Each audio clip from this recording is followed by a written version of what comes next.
Boa noite aos brasileiros e aos portugueses. Estamos aqui nesse mês de março, um mês onde há várias celebrações em homenagem às mulheres.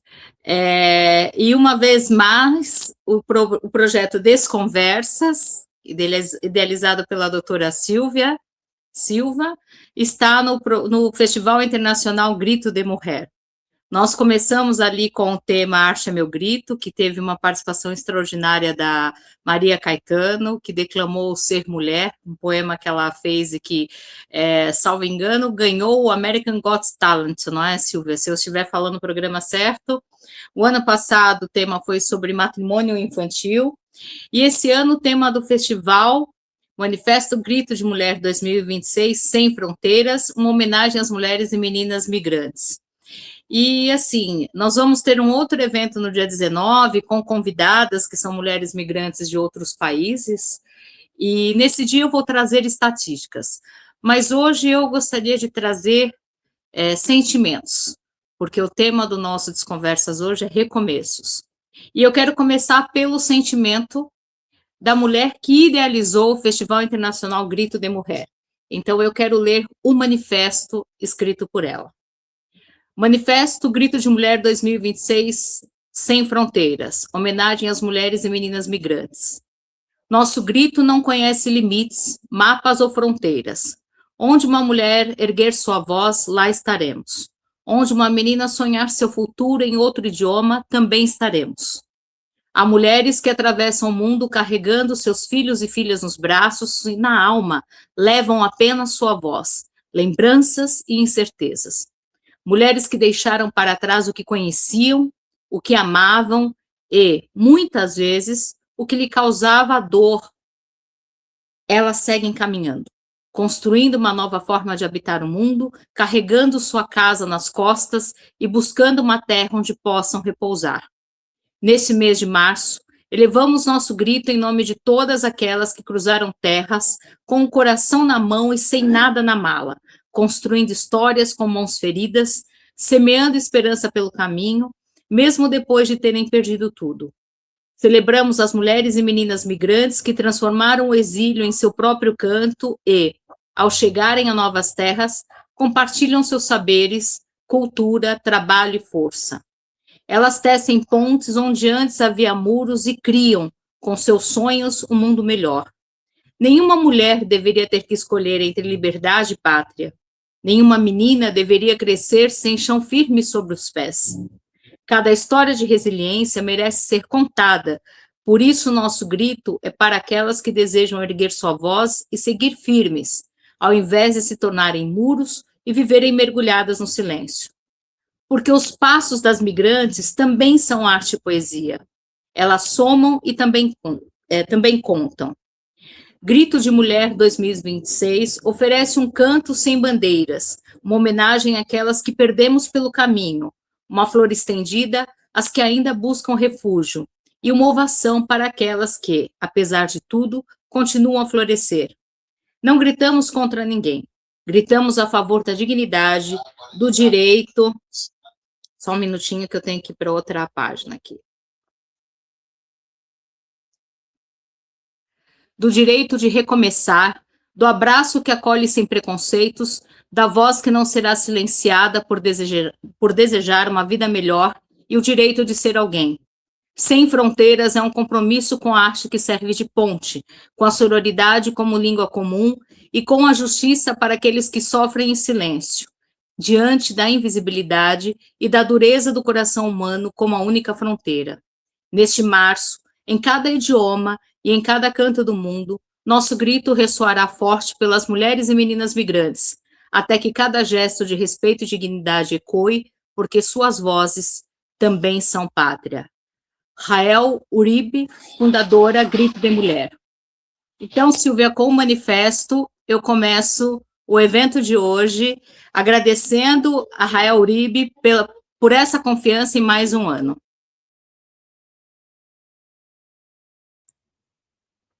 Olá, boa noite a todos, boa noite, Soira. Deixa-me começar por agradecer o convite, por estar uma vez mais presente. Esta é a minha terceira participação e para mim é uma honra. Podíamos questionar o porquê de continuarmos a comemorar o Dia da Mulher, não é? Mas todos nós sabemos, e estatisticamente, infelizmente, continua a estar comprovado que é mesmo preciso igualar os direitos. Quando nós falamos em sublinhar as mulheres, em defendê-las, em elogiá-las, nós não estamos de forma nenhuma a querer dar-lhes mais espaço do que aos homens, mas sim em igualar, em que todos nós tenhamos o mesmo espaço e os mesmos direitos. Obrigada, Sora. Passo-te já a palavra. Bom, Silvia, então, assim, o tema proposto para a nossa conversa de hoje é um tema que nós duas conhecemos, não é, Silvia? Porque em algum momento da nossa vida nós somos migrantes também, né?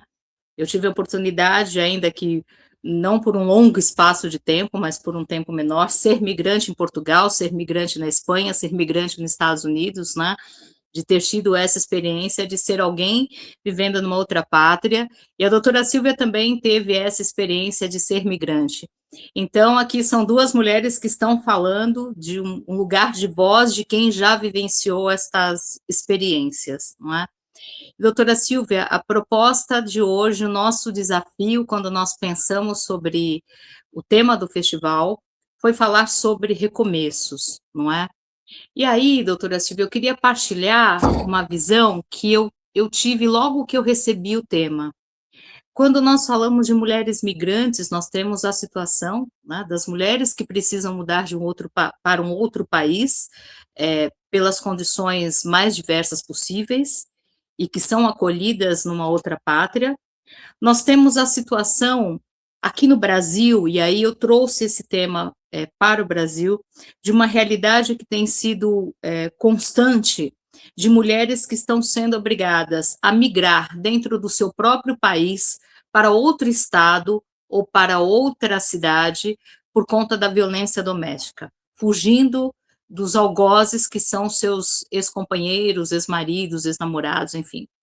E nós temos uma terceira situação, que são das mulheres, das nossas ancestras, né? São aquelas mulheres que vieram, e aqui o Brasil, por exemplo, é um país de imigrantes, não é? Então, daquelas mulheres que vieram no passado e que permitiram que hoje, né, eu estivesse aqui. Então, são muitas histórias dentro desses contextos. E conversando com a Eva, que é a diretora de uma escola lá de Itapevi, ela trouxe um outro ponto, eu achei interessante a fala dela quando ela me pergunta, né, Sória, quantas outras fronteiras nós, enquanto mulheres, temos que ainda atravessar, não é? E são N fronteiras, e eu penso que uma delas, doutora Silvia, dentro desse contexto que eu coloquei, todos eles se resumem à palavra que nós estamos trazendo hoje, recomeços. Então, eu queria que a senhora falasse um pouco, né, da sua visão também em relação ao tema do festival, e que nós começássemos a entrar nessa questão dos recomeços. Eu acho mesmo muito interessante este tema, porque acho que das coisas mais impactantes na nossa vida são precisamente os recomeços. Até acho que se dá menos importância do que aquilo que deveríamos dar, porque em determinadas situações tende a estender-se, por vezes até situações que já não têm validade, já não estão saudáveis, para não se colocar um fim, porque o fim é muito mal visto, é visto como algo de negativo, quando a grande parte das vezes é ao contrário, é a possibilidade que nós podemos dar a nós próprios de recomeçar alguma coisa, de finalizar alguma coisa que não está bem, de não permitir que essa situação tóxica ou negativa se mantenha na nossa vida e possamos recomeçar. E é mesmo importante fechar capítulos, fechar páginas, fechar portas para que isso possa acontecer.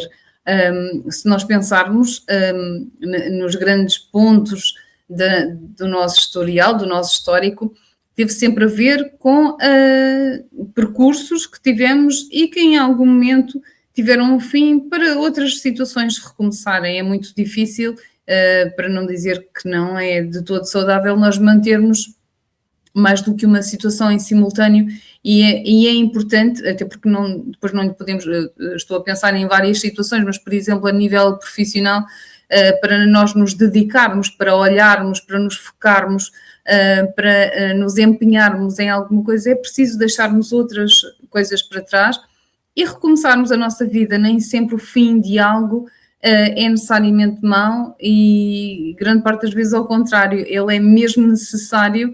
E quando olhamos para alguma coisa que terminou, no momento, obviamente, nem sempre é fácil pensar e olhar para o que nos está a acontecer como algo positivo, mas de certeza absoluta que outra coisa diferente e melhor há de vir. Esta questão do sairmos do nosso próprio país, como sabes, não é? Como nós duas já vivenciamos, é importante, principalmente porque nos permite ter uma opção, não é? Foram sempre alternativas a situações em que nos encontramos. De maneira alguma me poderei jamais comparar a situações, por exemplo, de guerra ou de outras situações em que as pessoas estão num estado em que efetivamente as suas vidas estão em risco ou em perigo, em situações realmente graves. Mas é importante nós, da mesma forma como disse ainda há pouco, o desconforto é necessário.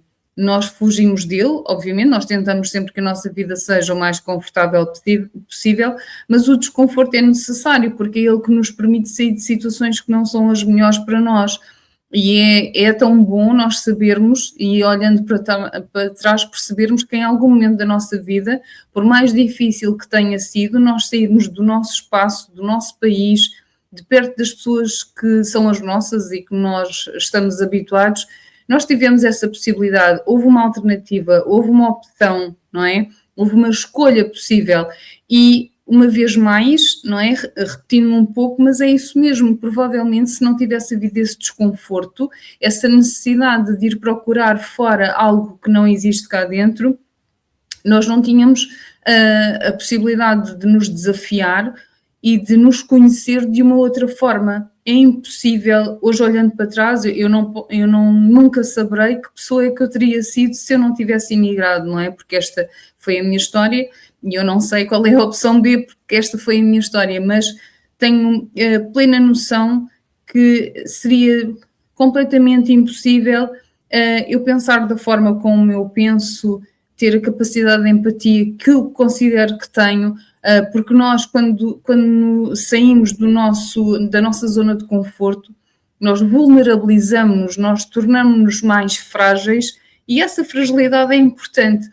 É importante para perceber o olhar do outro. Nós não temos que sentir o que o outro sente, nós não temos que sentir todas as dores dos outros para percebermos o que o outro pode estar a sentir, mas nós temos que ter também a mesma sensação de desconforto, de insegurança, de tristeza, de receio do futuro, para nos conseguirmos colocar no lugar do outro. Nós estarmos num sítio que é longe de tudo, porque não é só o espaço físico, é afastado do nosso espaço físico, do nosso espaço conhecido, mas também é de todas as nossas rotinas, de todas as nossas pessoas, de todos os nossos hábitos, até dos nossos vizinhos, até daquilo que nos transmite alguma segurança, e abrirmos a porta e ser tudo completamente desconhecido. Quando nós abrimos a porta e vamos para a rua, quando estamos fora do nosso país, ninguém nos conhece, ninguém sabe nada de nós, ninguém sabe se aquela é a nossa cara normal ou se estamos mais tristes ou se estamos mais felizes do que o habitual, não é?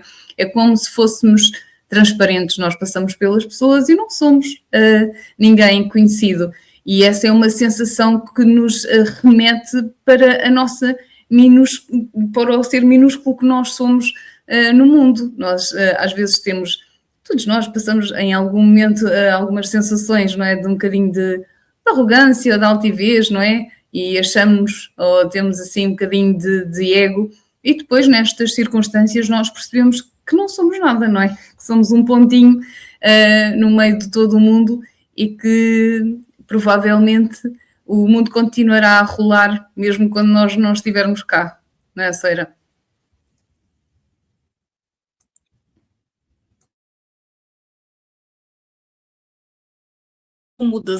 Dos benefícios, dos prós e contras das situações do recomeço.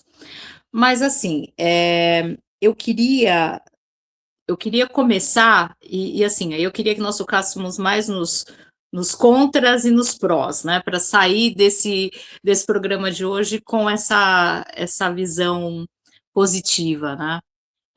Ontem eu até tive a oportunidade de conversar com um senhor que eu admiro bastante, que é o doutor Orgini, e eu disse a ele que eu gosto muito de ouvi-lo, porque às vezes eu chego em algum evento que o assunto pode ser um pouco mais dramático diante da situação do nosso país, e todas as vezes que ele começa a abordar o assunto, e às vezes eu chego muito chateada, né, mas quando eu termino de ouvir a fala dele, eu saio com esse sentimento de uma esperança, mas não de uma esperança vã, é de algo que eu sei que vai se concretizar, porque há pessoas trabalhando para isso. Então, assim, eu gostaria que nós terminássemos o programa de hoje com esse foco nessa esperança daquilo que pode ser feito, naquilo que cada um de nós pode fazer para ajudar as pessoas nesse recomeço.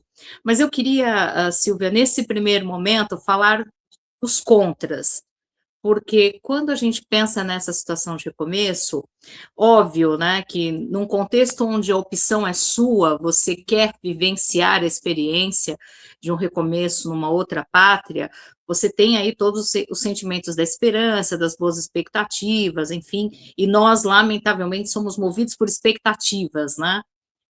Isso tem um pró e contra também, porque talvez nós não tenhamos, às vezes, a oportunidade de aproveitar coisas que foram até melhores porque nós tivemos uma expectativa criada ali, né? E quando aquilo não acontece bem como nós imaginamos, vem a palavra frustração. Mas antes de começar com esses outros sentimentos, eu queria trazer, Silvia, uma lembrança de um dos primeiros programas que nós fizemos aí, se eu tiver errado as contas, você me fala, há 3 anos atrás, quando nós começamos a Desconversa, nós tivemos no início uma sequência de temas e cada mês nós escolhemos um tema. E um dos temas, assim, que eu vejo que é muito forte quando nós falamos nessa questão das migrações ou das necessidades de recomeço, é o tema do luto, né? Nós tratamos durante um mês 4 temas a respeito das formas de luto. E eu queria começar, Silvia, com essa fala, porque eu entendo que num processo de recomeço, principalmente de quem sai de contextos de guerra, de refúgios que são acolhidos como apoio comunitário ou como refugiados, enfim, dentro de um outro país, eu tenho a sensação de que a primeira dor que você tem é a dor do luto. E eu queria que você falasse um pouco, Silvia, desses aspectos do luto, né? Como nós trabalhamos lá naqueles primeiros programas que você trouxe visões diferenciadas do luto. Eu queria que você trouxesse para esse nosso primeiro momento essa fala do luto que a gente passa num processo de recomeço, né? Você já deu, eu sei que você já deu uma breve introdução, mas eu queria focar nesse tema do luto. Olha, Sara, efetivamente, como sabes, muitas vezes o luto é quase exclusivamente associado à morte de um ente querido. E a palavra luto não tem só a ver com isso, tem a ver com todos os momentos de finalização, não só de uma relação por morte de alguém, mas também porque nós perdemos essa situação, nós tivemos que abandonar esse modo, não é? E quando alguém tem que se afastar do seu sítio, da sua terra, da sua casa, do seu país, obviamente que é uma data de lutos conjuntos que tem que ser feita, porque nós temos que abandonar ou recomeçar uma outra vida num outro espaço, não é? Em que, obviamente, quando o recomeço implica quase sempre uma injeção de energia, não é? Uma injeção de adaptação, de ajustamento, porque são situações novas, são rotinas novas, são espaços novos, são situações às quais nós não estamos habituados, porque, como já falei também várias vezes, tudo aquilo que nós fazemos em automático é aquilo que nos protege, porque não faz com que não despendamos muita energia. Tudo aquilo que é novo implica que nós tenhamos que estar muito atentos a todas as novas situações. Agora imagina o que é tudo isso, mas num sítio onde tu nem sequer conheces as pessoas o suficiente para ter estabelecido relações de confiança, não sabes se podes confiar naquelas pessoas, há ali um misto em que tu precisas delas, precisas do apoio dessas pessoas novas que tu não conheces, mas ao mesmo tempo tens muito receio de te entregar, de te apoiar, não é? De te suportar em alguém que tu não sabes se efetivamente essa pessoa é de confiança. Depois, para além de toda a adaptação, não é? Tens que recomeçar a nível profissional, tens que recomeçar a nível social, tens que recomeçar a tantos níveis, que esses lutos todos, porque os recomeços têm a ver, há um luto para cada um destes recomeços. Depois pensar, sobretudo, eu queria aqui tocar hoje em 2 pontos, se me permitires, um deles tem a ver com o luto de si próprio, não é? Porque tu já não podes ser a mesma pessoa que eras, não é? Porque tu não tens a mesma confiança, tu nem sequer sabes que identidade tu poderás ter. E isto porquê? Não que tu vás ser manipulável ou que tu sejas, como se diz aqui em Portugal, troca-tintas. Tu tens a tua personalidade, no entanto, nós também sabemos que nós somos aquilo que somos consoante o grupo em que estamos inseridos, não é? E vai depender muito das pessoas que se cruzarem nas nossas vidas. Já falamos aqui tantas vezes do impacto que têm as relações com os outros, se nós nos rodearmos de pessoas tóxicas, se nós nos rodearmos de pessoas positivas, se nós nos rodearmos de pessoas espirituais, dependendo das pessoas com quem nós tivermos a sorte ou a pouca sorte de nos cruzarmos quando estivermos num espaço novo, numa situação de recomeço, tudo isso vai ter implicações muito importantes na nossa vida, e não só numa situação de migração, mas numa situação normal de recomeço, não é? No momento em que tu, por exemplo, terminas uma relação, e vamos só falar de amizade para não estarmos a focar-nos muito nas questões amorosas, mas tu tiveres uma desilusão com um amigo e depois a seguir estabeleceres uma relação de amizade com outra pessoa e essa pessoa não te desiludir, tu consegues perfeitamente fazer um luto ajustado. Agora, se tu tiveres a pouca sorte de, depois de uma desilusão numa amizade, voltares a apoiar-te em alguém, recomeçares o teu processo de confiança numa relação de amizade com outra pessoa e essa pessoa voltar a te desiludir, não é? Esse recomeço vai ter um impacto completamente diferente, porque tu não vais sentir que a culpa é dessas pessoas, mas vais sentir que tu é que realmente se calhar não sabes avaliar, ou se calhar não és boa pessoa suficiente. Isto para dizer que os recomeços também podem ser mais leves ou mais pesados, consoante o contexto em que nós nos enquadrarmos.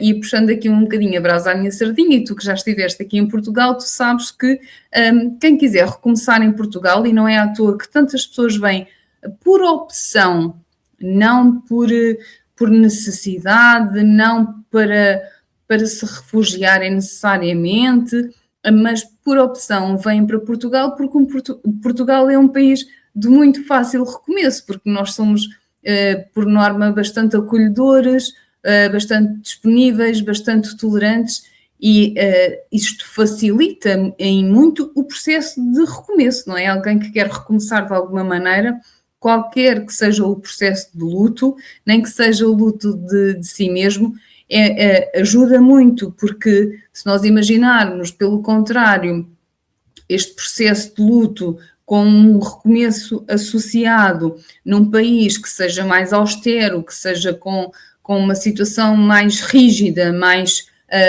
regrada, em que as pessoas sejam mais intolerantes e mais frias, por norma também menos acolhedoras, que nós podemos e iremos recomeçar da mesma forma, mas o impacto que isso vai ter em nós vai ser completamente diferente. E isto, portanto, para dizer que os recomeços, independentemente do trauma que o luto deixou, também serão mais ou menos dolorosos consoante as pessoas e as situações pelas quais nós nos rodeamos. Permite-me só dizer também que, quando tu estavas a sugerir-me este tema da migração, porque tu não falaste em imigração, falaste em migração e falaste em recomeços. Sabes que eu constato esta situação todos os dias por trabalhar numa instituição de idosos, não é? Eles migram para a instituição, eles deixam as suas casas, deixam as suas vidas, são obrigados a sair do seu conforto para o desconhecido, para viverem com pessoas que não lhes são nada, a terem que, da mesma forma, tal e qual como um imigrante, têm que confiar nas pessoas com quem se cruzam, não é? E têm que fazer lutos das pessoas que foram, das pessoas jovens que foram, das pessoas autónomas e com poder de decisão que foram, e isto vê-se todos os dias, a dor associada, e uma vez mais, como te disse ainda agora, cabe-nos a nós tentar minimizar o sofrimento desse recomeço de vida. É quem está ao redor, não é, que pode efetivamente fazer a diferença, e estarmos atentos para conseguirmos que esse recomeço seja mais fácil. Soeira. Bom, Silvia, você como sempre cirúrgica, não é? Porque aí você trouxe esse ponto da morte que acontece em nós mesmos, né? E aí eu penso assim, né? Do que você falou é como se nós vivêssemos 1001 mortes, não é? Fazendo uma analogia com os contos árabes, né? De 1001 noites, é como se nós estivéssemos vivendo 1001 mortes antes de que esse recomeço até que esse recomeço ele possa se tornar uma coisa, eu acho que menos impactante. Eu queria trazer, Silvia, já que você colocou essa questão das 1001 mortes que nós, enquanto seres humanos, temos que lidar, e você traz essa questão dessa morte em si mesmo, porque é uma coisa que é fato, né? Nós temos que nos adequar a uma série de realidades, porque são culturas distintas, idiomas distintos, né? No caso de Portugal e Brasil não, mas regra geral, dentro de um processo migratório, você tem todas essas situações, né? De culturas, de idioma, e eu acho que a comunicação acaba sendo um dos pontos mais complicados dentro desse processo, as percepções, né? A forma de conduzir a vida, enfim. Mas tem uma coisa, Silvia, que quando eu penso nesse do ser, quando nós migramos, nós sempre temos, assim, em algum aspecto, uma sensação de esperança, em outro aspecto, aparece dois sentimentos, um eu já trouxe, e acho que você pode explorar mais ele agora, mas um outro, que ele vem também junto com a esperança, é uma culpa. Principalmente se, por exemplo, né, eu falo isso porque eu conheço mulheres que migraram de países com guerra, enfim, e às vezes ela e os filhos conseguiram migrar, o marido permaneceu, ou os pais permaneceram, ou o marido conseguiu migrar e a esposa ficou, enfim, nós temos esses cenários. Eu acho que dentro desse aspecto de esperança e desse contexto dos novos ares, das novas possibilidades, vem também um sentimento de culpa, não é, Silvia? E como é que a gente lida com essa culpa, né? Porque como você bem colocou, é um misto de emoções, né? Mas eu penso que quando você está numa condição que, de certa forma, lhe é favorável, né, lhe é benéfica, mas você sabe que, em contrapartida, você tem alguém que precisaria estar vivendo aquela mesma situação que você, como é que a gente lida com essa questão da culpa, Silvia? E como é que a gente lida, já pegando o gancho do que eu já tinha dito antes, como é que a gente lida com essa questão da frustração, né? Porque às vezes nós saímos com essas expectativas, então até vou fazer uma analogia, né? Às vezes saímos com essa expectativa de que, eu vou para um país com o mesmo idioma, então eu consigo, né, os brasileiros que são mais, os portugueses são mais reservados, os brasileiros são mais expansivos, alguns eu chego a dizer invasivos, enfim, e se deparam com uma realidade que é diferente, né? Porque eu te digo que assim, né? Em Portugal não posso dizer nem que nós temos a língua temos a língua idêntica, porque nós temos alguma semelhança, porque há momentos que o pessoal costuma usar. Hoje eu sei fazer a tradução do português de Portugal, porque a convivência me permitiu isso. Mas óbvio que houve momentos em que o pessoal começava a conversar e eram situações hilárias, porque e eu não entendia, e eu dizia, né? Porque aí eu já aprendi que eu não podia falar, eu não compreendi, eu tinha que dizer, eu não percebi, não é? E aí o pessoal me explicava, enfim. Então nós estamos falando de um mesmo idioma, mas como é que a gente lida, Silvia, com essas expectativas? Como é que a gente lida com essas frustrações, né? Eu acho que tem esse momento da mil e uma mortes, tem esse momento desse luto interno, mas aí quando nós recomeçamos, talvez tenha todo esse passado que ainda está vinculado a nós, né? Seja porque alguém permaneceu no nosso país de origem, e nós gostaríamos que estivesse livre daquela situação, seja porque nós não vamos participar de situações que acontecem no nosso país de origem, então, ainda que seja uma decisão pessoal, você não vai ver o seu sobrinho crescer, né? Você vai ver, você tem hoje a possibilidade de acompanhar por vídeo, enfim, mas você não está ali segurando a mãozinha para os primeiros passos, enfim. E eu queria que você falasse desses dois pontos, Silvia, da culpa e da frustração. Bom, é isso mesmo, não é? Existe uma dicotomia. Eu acho que quando nós pensamos num recomeço, tendemos a enfatizar os pontos positivos e de repente parece que só nos lembramos realmente dos aspectos positivos. A nossa vida vai melhorar, nós vamos deixar de passar por determinadas coisas, certa situação vai ter um fim, mas como em quase tudo, não é? Nesta dicotomia não é propriamente um conflito entre o bom e o mau, não é? Há o conflito positivo e negativo, e esse é facílimo, não é? Nós escolhemos a parte positiva, mas depois há o conflito positivo e o conflito negativo. E em todas as coisas, ou como eu estava a dizer, na maioria das coisas, existem aspectos bons e aspectos menos bons, não é? Não, nunca é tudo bom. E claro que depois, principalmente quando se migra ou quando se imigra, é quase esta gestão entre o que é que está a pesar mais, de que lado, para que lado é que a balança está a tombar mais, qual é a parte mais positiva, porque eu aqui consigo um X número de coisas, mas estou a perder umas outras tantas que possivelmente são irrecuperáveis.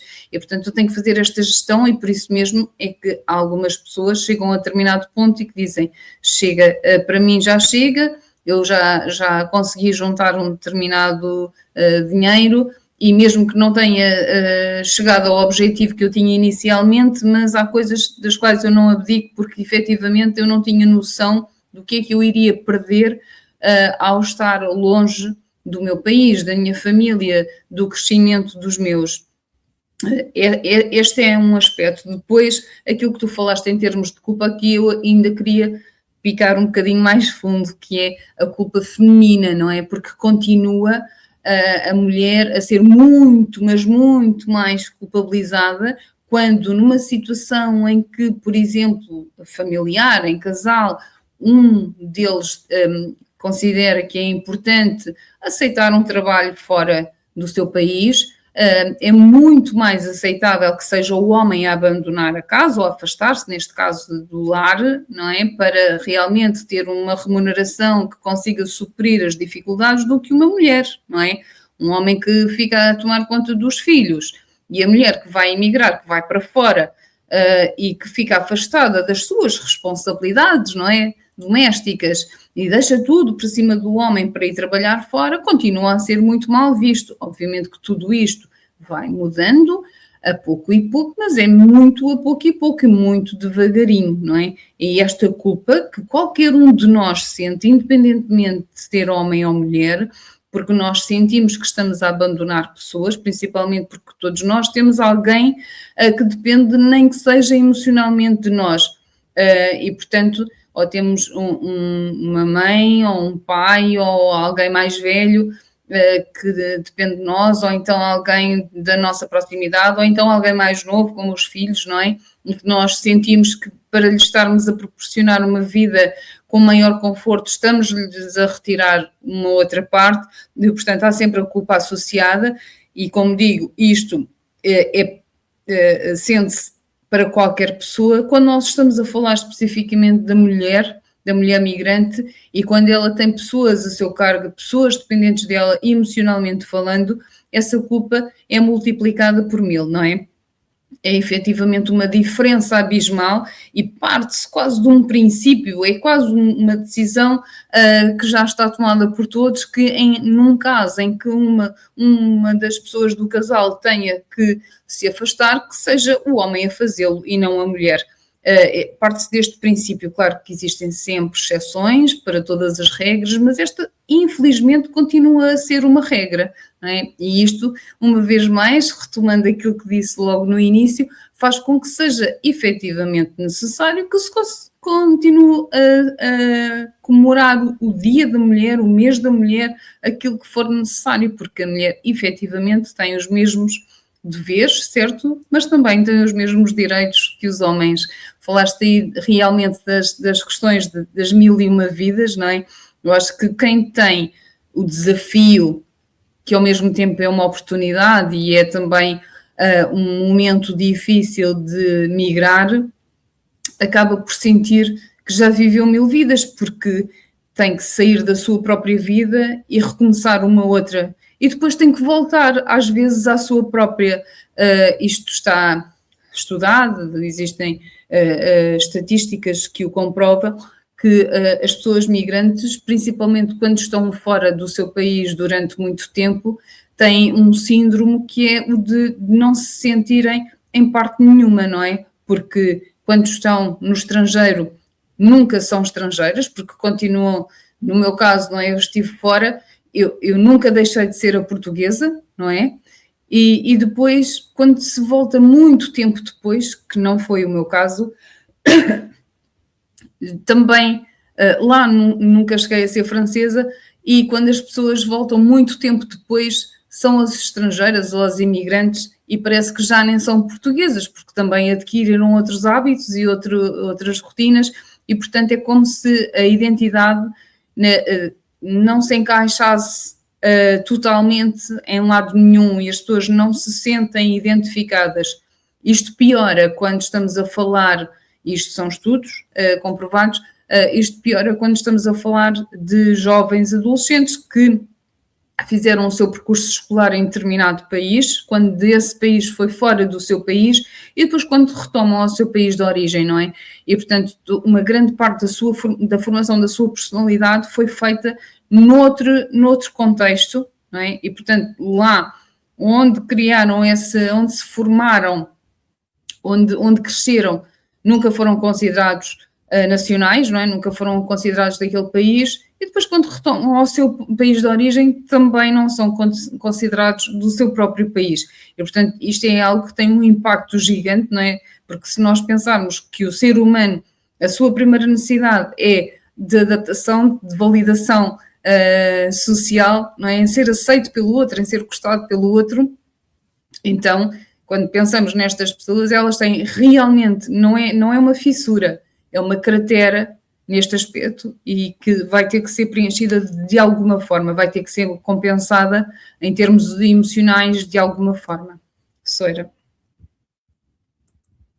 Bom, Silvia, e você trouxe, assim, no ponto que eu queria fechar essa questão dos pontos. Assim, eu estou dizendo negativos, mas enfim, eu acho que são os pontos mais dolorosos de você se adaptar. É quando nós temos, inclusive, essa questão do conflito de culturas, né? Você trouxe um ponto que é importante, que eu observo no trabalho com mulheres refugiadas, e aí é o que eu trouxe, a questão do idioma acaba sendo principalmente um dos grandes desafios, e é muito curioso que quem passa a fazer essa ponte entre as culturas e entre os países são as crianças, né, e os adolescentes. Por quê? Porque como eles começam a ser alfabetizados nas escolas locais, eles são os primeiros a aprender o idioma e são eles que começam a fazer esse interface, né, do que está sendo dito, de como aquilo está sendo assimilado, de qual é a forma como as coisas estão sendo vistas. Mas aí, Silvia, a gente também entra no risco, dentro de determinadas culturas que são bastante rígidas, de quando elas vêm para países, como você mesmo colocou, que há uma certa liberdade de expressão, de escolhas, você ter confrontos, né? E eu tenho uma história assim que me veio à mente, que eu ouvi de uma das mulheres que está à frente dessas instituições que abrigam mulheres refugiadas, e ela contou a história de uma menina que ela veio, acho que com 16 anos para o Brasil, então ela estava ali já há 3 anos, já dominava o idioma, enfim, e ela tinha expectativa de ingressar na faculdade, era o sonho dela, ela queria ingressar na faculdade. E ela foi surpreendida um dia com uma situação em que ela seria obrigada a se casar. E aquilo para ela foi um sofrimento imenso, porque não era o que ela tinha como expectativa, e ela já estava inserida neste sonho de liberdade, né, digamos assim. E quando minha percepção, né, é que o ponto da liberdade acaba sendo sempre uma das coisas prioritárias quando você olha para essas questões de recomeços, né? O quanto eu sou livre e como vocês de forma fantástica colocou, o quanto eu sou livre e o quanto eu sou acolhido na minha forma de ser dentro desse meu processo de recomeço. Então, eu queria que você falasse um pouco, Silvia, desses choques de culturas que aí também, e principalmente você observa, como você muito bem colocou, das crianças, jovens que vão assimilando, já vão sendo formados nesse novo contexto, como é que se administra isso? Eu acho que principalmente porque a mulher, ela acaba passando por algumas determinadas situações, né? É, e em um determinado contexto, ela acaba tendo que ser o fiel da balança, ainda que ela culturalmente não tenha voz para isso, né? Eu queria que você falasse um pouco desse ponto. Olha, Sara, como eu disse há pouco, é assim, é muito complicado quando nós vamos para um sítio rígido, não é? Em que, já que as rotinas, as regras, as leis, as religiões, não é? Que sejam mais fortes, sejam diferentes daquelas a que nós estamos habituados. Mas depois também depende das próprias pessoas. Se nós estivermos a falar em pessoas mais tolerantes, mais descontraídas, com certeza que terão menos dificuldade, não quer dizer mais facilidade, porque fácil nunca será, mas pelo menos terão menos dificuldade de adaptação, porque se imaginares alguém que tem, por exemplo, uma religião muito restrita, não é? Com hábitos muito restritos, se tiver modos de estar, hábitos culturais que sejam muito vincados, muito marcados, obviamente que se forem para outros locais em que seja completamente diferente e que hajam hajam hábitos mais liberais, por exemplo, acredito que haja uma grande dificuldade de adaptação a essa nova realidade. E nós vemos, por exemplo, em Portugal, isso está-se a passar de alguma forma, porque é muito difícil essa adaptação e o que acaba por acontecer é quase um tentar manter noutro espaço que não é o seu, a sua própria realidade, não é a sua própria cultura, e tentar de alguma forma impor num sítio que não é o seu também, aquilo que lhe é mais habitual e com o qual cresceu, e portanto isso obviamente que gera algum conflito, não é? Alguns conflitos sociais, e é mais difícil. Mas se nós pensarmos, isso não deixa de ser o espelho de tudo aquilo que é rígido, não é? Quando nós temos rigidez é igual a pouca flexibilidade, não é? Se nós somos pouco flexíveis, vamos àquele ponto que há pouco me pediste para explorar, que é a dificuldade de lidar com a frustração. Existe uma expectativa, não é? De melhoria da vida, seja a que nível for, seja principalmente, não é? Eu não quero de todo escamotear a questão da paz, não é? Da possibilidade das pessoas terem uma vida digna, de terem mínimo conforto, de terem acesso à alimentação, de terem acesso ao trabalho e à sua remuneração pelo trabalho que fazem. Esse é o ponto principal. Obviamente que todas essas pessoas devem ser ajudadas, devem ser confortadas, acolhidas, não é? Para que possam ter uma vida digna, e depois todas as outras pessoas, é importante nós sermos tolerantes também, termos um pouco essa educação de percebermos que o outro é diferente de nós. E eu penso que quando nós saímos do nosso espaço e vamos para o espaço do outro, é importante que ainda sejamos mais tolerantes, porque acaba por ser um risco até quando nós impomos a nossa vontade, principalmente quando nós vamos para um espaço que é um espaço desconhecido, não é? Seria importante haver, de um modo geral, não é? Isto seria importante para todos os seres humanos, que nós fôssemos tolerantes para com o outro. E eu digo aqui, dizemos nós duas tantas e tantas vezes que nós não temos que concordar com o outro, mas temos que respeitar, não é? E temos que aceitar que o outro possa ser diferente e que o outro possa ter rituais, rotinas, hábitos diferentes, e que aquilo que para mim é importante não é para o outro, e aquilo que é importante para o outro não é para mim. E isto, quando nós estamos a falar em nos inserirmos em grupos, não é? Nós somos o indivíduo que se insere num grupo, é muito importante que, pelo menos quando partamos com esse espírito de sermos um pouco mais tolerantes e um pouco mais, termos mais predisposição para pelo menos conhecer o outro e perceber porque é que o outro age assim, não é? Nem sempre é por maldade. Se o outro tem determinada forma de ser, nem sempre é porque está com má intenção, pode ser só porque ali é aquela forma de fazer, é assim que as pessoas estão habituadas. Nem todas as pessoas abrem a porta a um desconhecido, nem todas as pessoas convidam para vir comer à mesa. E isto, até mesmo nós, portugueses, e agora falando um bocadinho mais especificamente, também nós perdemos alguns hábitos com o passar do tempo, porque percebemos que eram hábitos de risco, não é? E que não, e outras nações não o fazem da mesma forma, como mesmo dentro do nosso país, dependendo também da zona geográfica em que nós nos encontramos, nós também temos hábitos diferentes, e isto é importante, sermos tolerantes para com o outro e não pensarmos que é ridículo ou que é uma estupidez ou que não faz sentido absolutamente nenhum, porque talvez o seja só para mim, não para o outro. Será? Bom, Silvia, e assim, eu quero já trazer o último ponto que eu acho que está vinculado a essas questões de dor, e já caminharmos aí para o final e para as visões positivas, né? Eu acho que para esse aprendizado que eu fui tendo com o Dr. Dorgini, de olhar com esperança aquilo que pode ser feito, né? Eu queria trazer, Silvia, quando a gente olha para tudo isso que nós dissemos há pouco, né?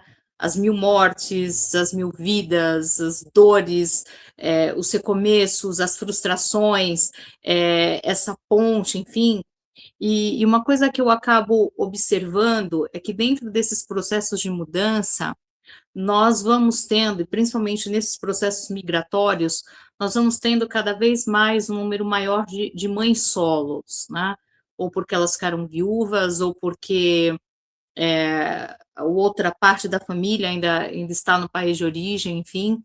E isso é um desafio imenso para a mulher, porque ela tem todas essas dores que você trouxe, mas ao mesmo tempo ela tem que ser resiliente para lidar com as dores dos filhos também, né?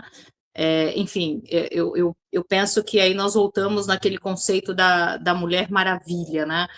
Porque como é que você lida com uma dor tão forte dos vários lutos que você acaba vivendo e tem que ter essa força para recomeçar? E aí, eu gosto muito da ancestralidade, né, tanto que eu fui me especializar em pedagogia da ancestralidade, e quando nós olhamos a ancestralidade do país, né, do Brasil, nós temos como ancestrais pessoas todas que foram muito guerreiras, muito desbravadoras, muito resilientes, não é? Pessoas que vieram fugidas da guerra, aqui para o Brasil, continente europeu, continente asiático, pessoas que vieram em busca de uma qualidade melhor de vida, enfim, por N motivos. O Brasil é um país formado por muitos processos migratórios, né? Seja por uma questão de escravatura, enfim, vários processos de mudança para esse país. Mas o que eu vejo dentro, que eu acho que é extremamente positivo, é, é a resiliência, é esse amor, é essa força de vontade, é esse espírito de luta para ser mais forte do que qualquer outra situação adversa. E aí, quando nós olhamos, cada um de nós olhamos para a história dos nossos próprios antepassados, né? Se os portugueses, então, que foram para até hoje, né? Tem essa dinâmica de ir para várias partes do mundo. Quando qualquer um de nós olhamos para essa nossa ancestralidade, nós pensamos assim, quanto nós devemos ser gratos por essas pessoas que nos antecederam, principalmente as mulheres, né? Porque elas têm que ser a força do homem, a força para si própria, a força dos filhos, a força do lar, enfim. Isso não é, digamos assim, é uma ideia. Não, isso é uma coisa que é fato, né? Você observa que a mulher acaba sendo esse realmente pilar de sustentação ali dentro de todos esses desafios. Então, eu vejo essa história que tem a ver com a sua descendência, né? O exemplo dessas nossas figuras ancestrais, as tradições que nós vamos recebendo por essa oralidade, principalmente das mulheres, né? Porque é uma coisa que é fato. As mulheres são as guardiãs das tradições, são elas que de alguma forma passam para os filhos as histórias de tudo aquilo que elas viveram. Os pais também o fazem, mas eu acho que a mulher, ela tem essa capacidade que até consta no manifesto, né, de contar essas histórias, de ser a guardiã dessas tradições.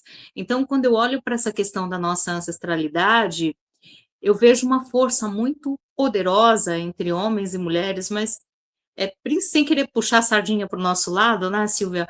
Mas principalmente nas mulheres que ficaram viúvas, que em momentos de guerra elas tiveram que segurar essa família quando seus maridos foram para guerras, no momento em que doenças aconteceram e essas mulheres foram as cuidadoras, enfim.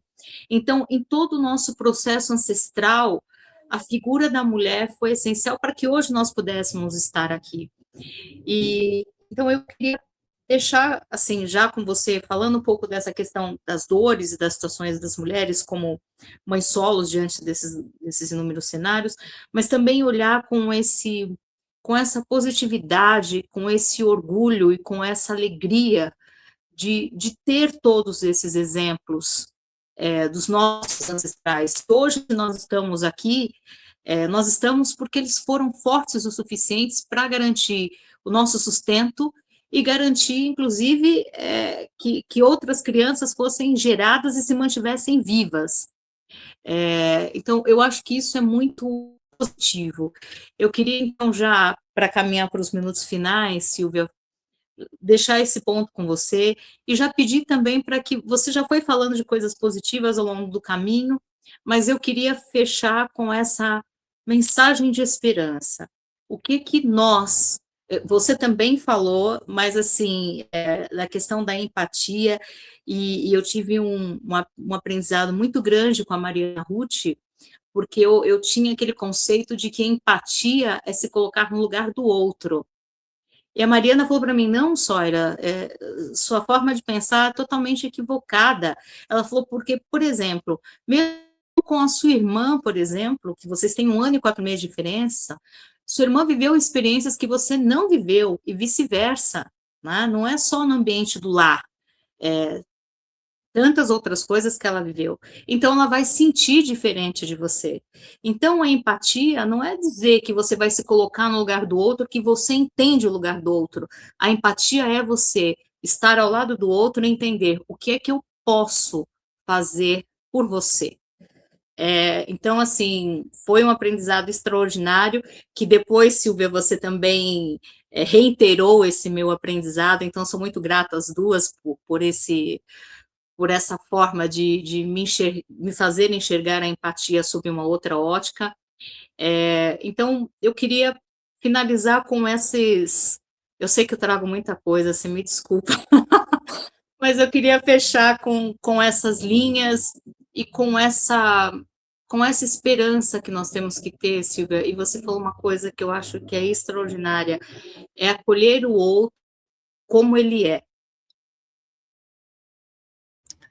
E a empatia é isso, não é? É nós não precisarmos de nos colocar no lugar do outro, não, nem tão pouco sofrer o que o outro sofreu e ainda assim conseguir não só respeitar, mas validar o sentimento do outro.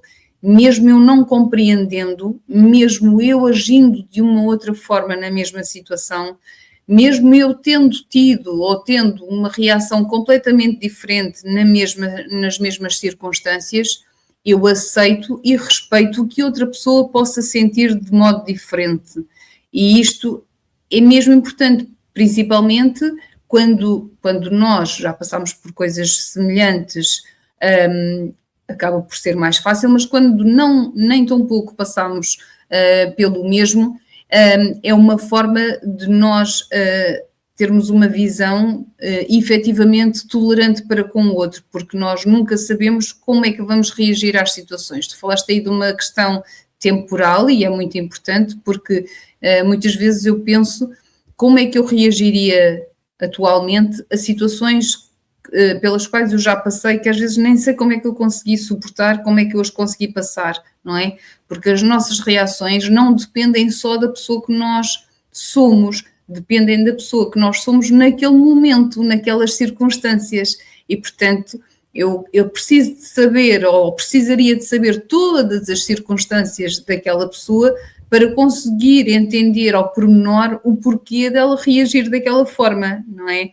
E eu não sei, nem nunca vou saber, mas isso também não é importante, eu não tenho que saber, eu não tenho que perceber a reação do outro, eu só tenho que entender, que aceitar e que respeitar que o outro é de maneira diferente e que reage de maneira diferente daquela que eu reajo, não é? Pronto, isso é que é a empatia e é essa empatia que é necessária não só no nosso país, não só com relação às pessoas que nós gostamos, que nos são próximas, que nos são conhecidas, que nos podem trazer algum proveito, mas também do outro, não é? Porque aí é que se vê a nossa verdadeira essência. Costuma-se dizer que o nosso valor é visto quando nós agimos, quando ninguém está a olhar.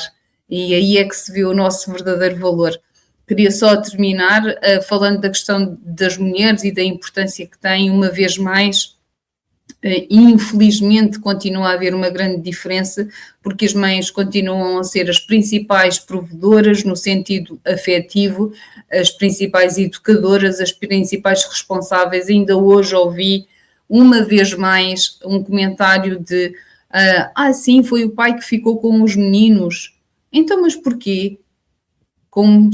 Porque quando são as mães a ficarem com os filhos, não há esta questão, não é? Não há esta admiração e, portanto, continua a haver essa diferenciação, porque se espera que sejam as mães a guardar, a serem profissionais, a serem mães, a serem donas de casa, a serem companheiras, e poderão fazê-lo, sabes, Soira? Eu acho que poderão fazê-lo se os maridos, se os companheiros, se os homens estiverem ao seu lado e formos todos iguais e tivermos todas as mesmas oportunidades e os mesmos deveres. Eu penso que é assim. Queria mesmo só finalizar dando uma nota positiva, porque eu acho mesmo que as mortes são necessárias. Claro que é muito doloroso, todas as mortes são muito dolorosas, principalmente se estivermos a falar em mortes de vidas, Silvia, Silvia, explica aí essa questão da morte, que são os nossos lutos em relação às situações, claro, porque senão claro, alguém claro. pode interpretar a questão da morte física, da morte por... assim, eu sei que a gente já abordou em outros programas, mas assim, acho importante deixar... Vou obviamente explicar. As mortes são muito importantes nas nossas vidas e não estou a falar, obviamente, de mortes de entes queridos, não é? Que fazem parte, obviamente, do processo de vida. Estou a falar de mortes de tudo aquilo que passa pela nossa vida e deixa de fazer sentido. Quando se dá o fim, quando nós terminamos, quando há uma perda de alguém ou de alguma coisa, grande parte das vezes por necessidade, não é? Porque se esgotou aquilo que aquela coisa ou aquela pessoa representava para nós, essas mortes são muito importantes e, como disse logo no início, mais importante ainda seria que nós conseguíssemos não só visualizar, mas colocar um fim no momento ideal, porque principalmente no que diz respeito às relações, e não só às relações amorosas ou às de amizade, às vezes até as relações profissionais, muitas vezes se estendem muito para além da sua saúde. Às vezes as coisas já não estão saudáveis, as relações já não estão saudáveis, as situações já não estão saudáveis e nós tendemos a estender para além do saudável e, portanto, essas mortes, essas finitudes dessas situações são mesmo importantes. Para depois haverem os recomeços. Se nós falamos de mortes, pensar que para cada morte nós temos a oportunidade de um recomeço, para cada fim de alguma coisa, para cada fim de ciclo, para cada fim de relação, para cada fim de emprego, para cada fim de contrato, seja daquilo que for, há a oportunidade de um recomeço, há a oportunidade de fazer melhor, de fazer diferente, de sermos aquilo que nós se calhar quisemos ser um dia e que não pudemos até ao momento, aproveitar esses lutos também, e não podia terminar sem falar nisto, não é? Aproveitar esses lutos internos para o autoconhecimento, para a autorreflexão, para nos posicionarmos no tempo, fazermos aqueles pontos de situação que nós precisamos fazer para as nossas vidas, percebermos, reajustarmos, não é, a rota, olharmos para as nossas metas, tentarmos perceber se continuam a fazer sentido, porque por vezes nós caminhamos e afinal aquilo era um sonho de há 20 anos atrás que já deixou de fazer sentido há muito tempo e nós continuamos a persegui-lo, não é? Só porque sim, só porque é hábito e às vezes já realmente já não faz parte nem sequer dos nossos dias, dos nossos sonhos, dos nossos hábitos atuais. E isto é importante e só conseguimos através de recomeços, portanto, venham eles todos os recomeços que nós precisarmos para a nossa vida para sermos felizes. Boa noite, Soira, um beijinho a todos e até breve, porque dia 19 cá estaremos novamente no Grito de Mulher. Beijo. Silvia, você me fez lembrar, aproveitando que nós estamos aqui na Quaresma, de uma frase que eu ouvi e que é muito extraordinária, né? que a pessoa um dia me disse assim: a ressurreição passa pela cruz, ou seja, a gente não consegue ressuscitar se nós não morrermos para todas as coisas que não nos servem mais, né? E aí eu queria terminar agradecendo a Rael Uribe, fundadora do grupo do Grito de Mulher, a agradecer a toda a equipe do Festival Grito de Mulher, que nos apoia, que divulgam os nossos eventos, que nos esclarecem dúvidas, enfim.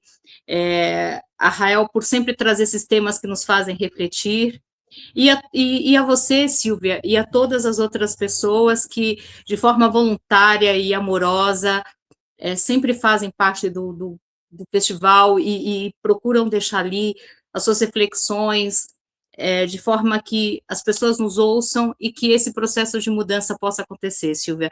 Então, eu agradeço por estar conosco no 3º ano consecutivo, uma vez mais, até o dia 19, e fechamos aí nossa primeira live do Grito de Mulher. Muito obrigada, Silvia, e muito obrigada a todos que nos acompanharam.